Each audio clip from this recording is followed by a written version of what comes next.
Well, good morning. Thank you for joining us for another session of Walk the Word.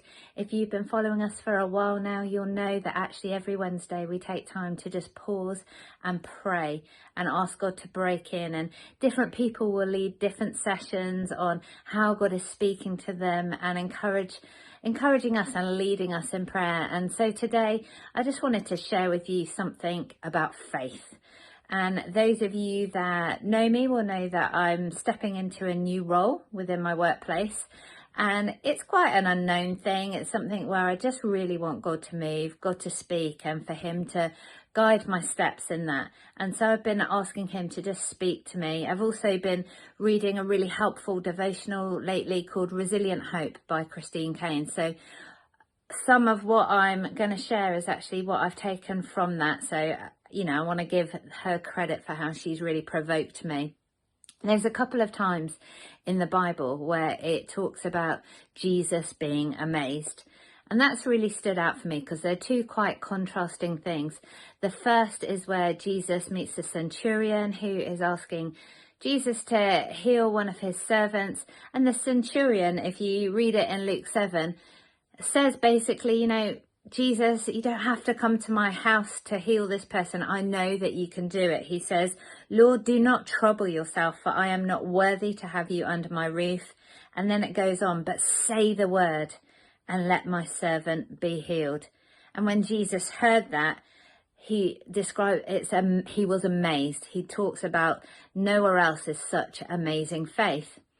And then in the book of Mark 6, you come across these verses where it said he was not able to do a miracle there, except that he laid his hands on a few sick people and healed them. And he was amazed at their unbelief.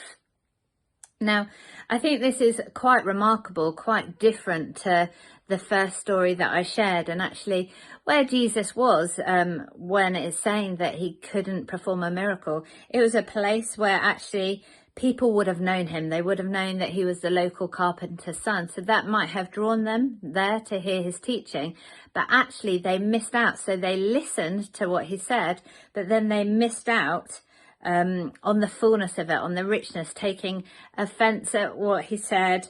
And very few were healed. Very few were set free. And actually it meant that they didn't get activated in them, the very thing that actually Jesus wanted them to see, that they could step out, that actually he was alive and could do great things. And I don't know about you, but I know who I want to be more like. I know that I want to be like the centurion that trusts that actually nothing is impossible for God.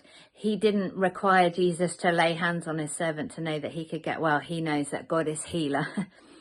That is remarkable faith right there. So I want to spur you on this morning to pray for God to stir faith in your hearts again. Perhaps you've been praying for something over and over again for some time and you've lost a bit of hope. I want to encourage you, bring it before God again today. Trust that actually he is who he says he is, that he is healer, that he is provider, that he is a deliverer. Maybe you've had a word brought over you and you've not seen it come to being. You've trusted that actually God spoke, but you haven't seen him move yet. Can I encourage you, don't get weary. Bring it before God again. Sometimes these things can take time and we're meant to press in and pursue God. Can I encourage you to bring it in faith again and ask Jesus to come and break in? And it might be that actually you just know that whether in your workplace, maybe in your family, maybe in this city, in your city or the nation, you know that you want God to move. You want to see God do amazing things. So I want to stir you to press into prayer today, to not lose heart, but to be reminded of that centurion who saw an incredible miracle because of his faith. And I'll just read a few of these words to you in closing. Christine Caine says, I want to have faith that there is No heart that God cannot mend, no past he cannot redeem, no sickness he cannot heal, no relationship he cannot restore, no person he cannot save, no sin he cannot forgive, no need he cannot meet, no prayer so big that he cannot answer it. Let's be like Christine and have risky faith where we trust God, we trust his word and believe that he is good and that he wants to move.